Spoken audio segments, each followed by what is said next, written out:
Buenos días, presidente. Beatriz Contreras Castillo, de Revista Polemón.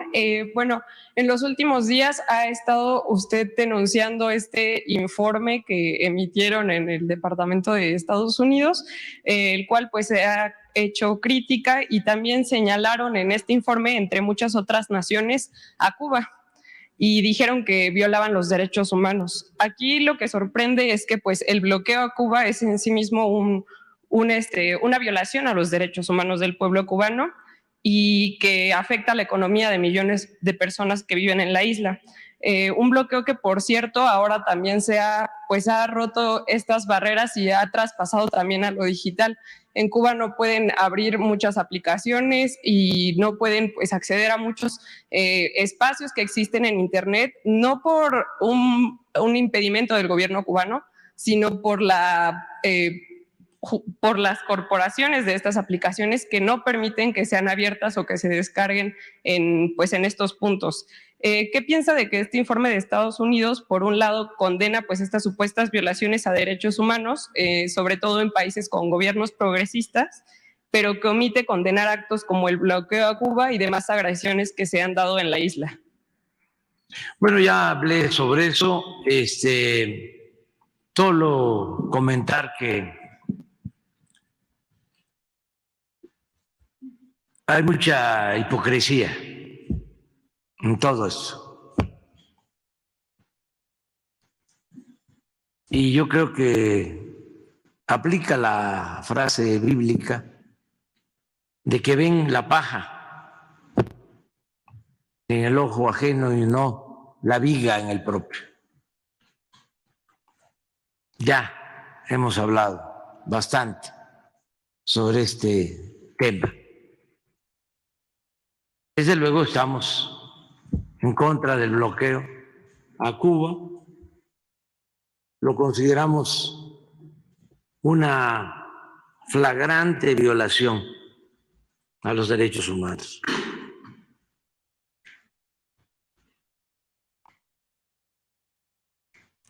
Washington decía que ninguna nación podía valerse del infortunio de otros pueblos. Ningún pueblo está autorizado a sojuzgar a otro pueblo.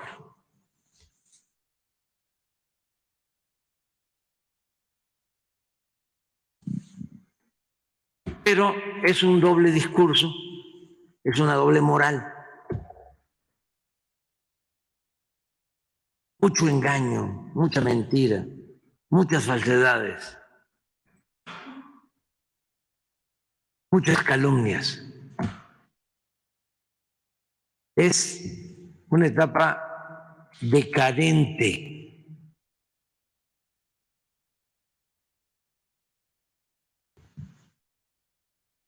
En algunos países. ¿Y algún mensaje que le pueda dar al pueblo cubano respecto a esto también? De que vamos a estar siempre nosotros con ellos. Somos hermanos latinoamericanos y no vamos a permitir que se siga con esa estrategia perversa de bloquear a Cuba para que su pueblo se rebele en contra de su gobierno.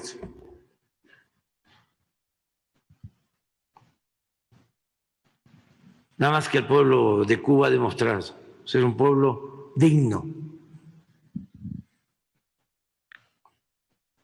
Yo lo he propuesto para que pase a formar parte de un pueblo considerado digno y patriota.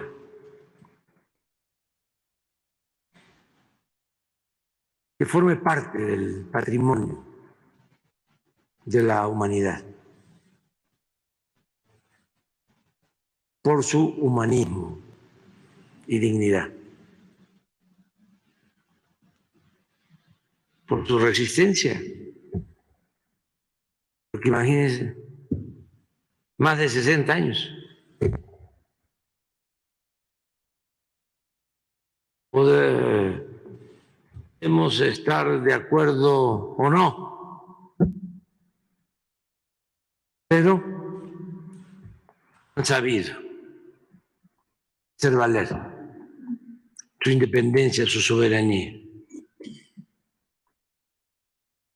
Muy cerca de una nación poderosa.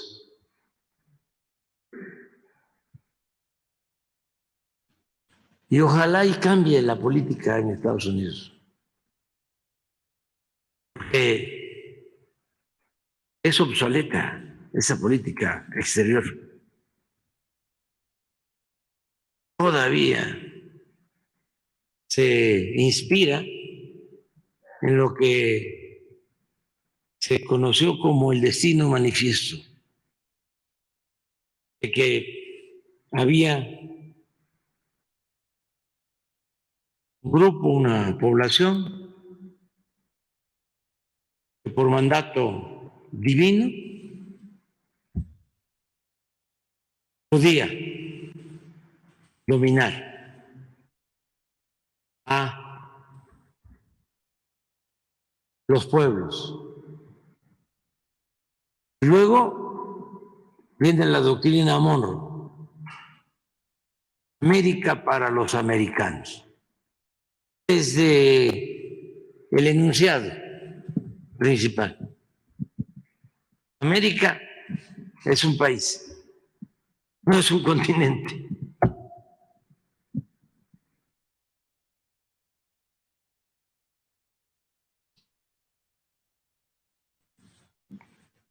Y considerar a todos los países del continente como colonias. Hubo un tiempo que invadían y quitaban y ponían presidentes a su antojo.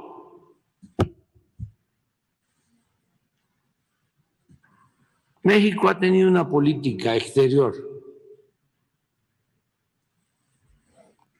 basada en los principios de no intervención y autodeterminación de los pueblos.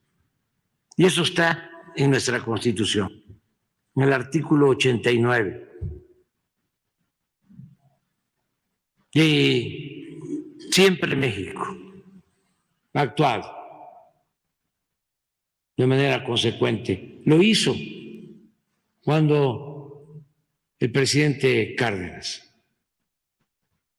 aquí se le dio asilo, refugio a perseguidos durante la guerra civil en España. Aquí se protegió a miembros de la comunidad judía, también por Lázaro Cárdenas.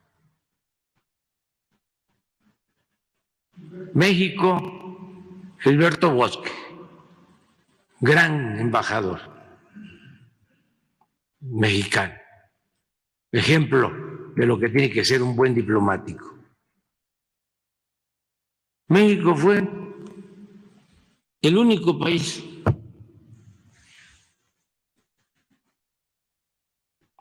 que no rompió relaciones con Cuba y no aceptó, votó en contra de que se expulsara de la OEA a Cuba. El único país. Y ahí está la OEA, es la misma, dependiendo del departamentito, del Departamento de Estado, ayudándoles en toda su politiquería que aplican en países de América Latina, del Caribe y de otras partes del mundo. El papel de México cuando la represión en Chile, cuando el golpe de Estado en contra de ese gran presidente, Salvador Allende. Este año se cumplen 50 años del golpe y del asesinato del presidente Allende. Sea un atentado directo o una decisión que él tomó para no entregarse a los fascistas que llevaron a cabo el golpe. ¿Cuántos chilenos llegaron a México y se les dio asilo? Y lo mismo en ese tiempo de las dictaduras en el Cono Sur. ¿Cuántos argentinos? ¿Cuántos uruguayos? ¿Cuántos bolivianos? Ecuatorianos. México, siempre solidario, fraterno, haciendo valer su soberanía. Todo esto se fue perdiendo en los últimos tiempos porque se sometieron los presidentes a los designios del extranjero. Y subrayo, no de todo el gobierno estadounidense. Pero hay un grupo que yo creo que está ahí, sean demócratas o sean republicanos los que gobiernan. Ahí están.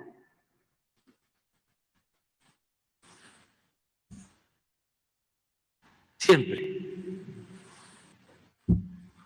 Un aparatito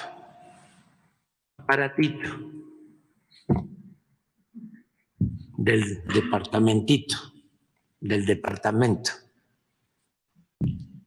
con sus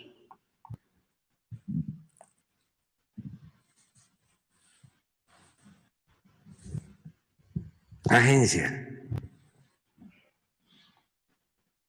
De ahí hacen política.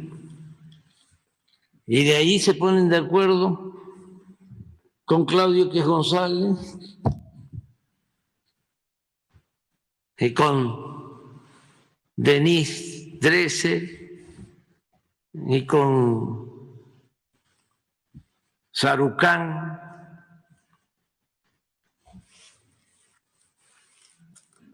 y el grupo de internacionalistas que tienen tomado la fundación, el Instituto Wilson, en Washington. Una vez fui allá, bueno, fui 2 veces. Una vez llego ahí,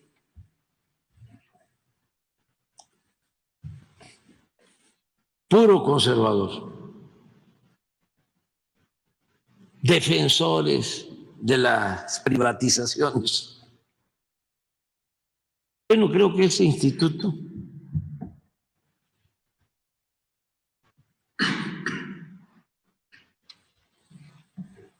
está financiado por corporaciones económicas.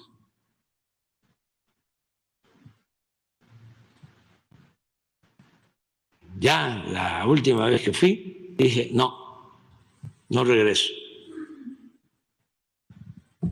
Porque me tocó ir cuando estaban por aprobarse las reformas llamadas estructurales, la reforma energética, y lanzados en contra. Y se supone que son los tanques de pensamiento. Es la intelectualidad. Pues sí, es una intelectualidad conservadora al servicio de las corporaciones económicas y del poder político. Pero bueno, vamos nosotros a continuar manteniendo buenas relaciones con el gobierno, pero no vamos a permitir que se ofenda a México ni que se ofenda al gobierno. ¿Cómo es eso de que torturamos? A ver, las pruebas. ¿Qué tenemos que ver nosotros con lo que hacía García Luna o Cerón? Ellos callaban.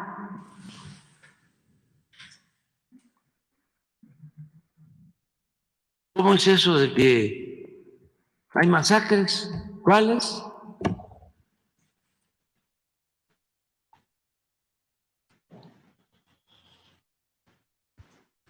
Ahora les vamos a mostrar a los del departamentito. Pon, de favor, Jesús,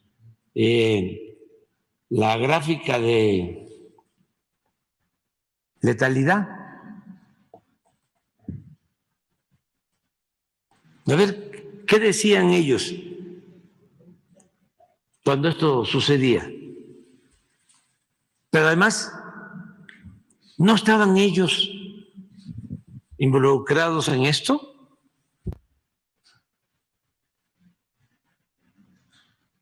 Que me expliquen.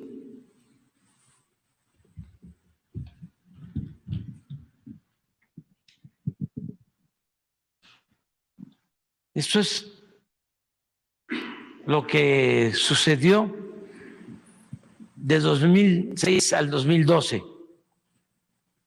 Enfrentamientos entre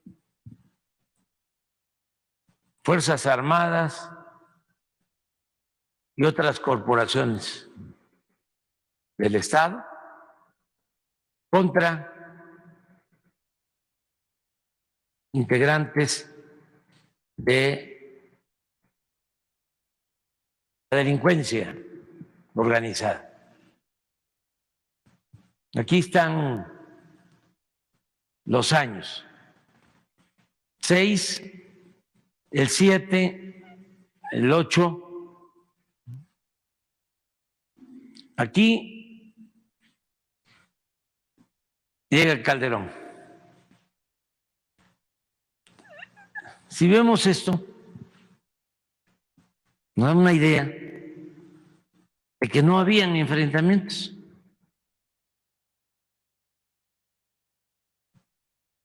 Aquí, en el 7, muy pocos. A ver si tenemos la gráfica de homicidios. Presidente, también en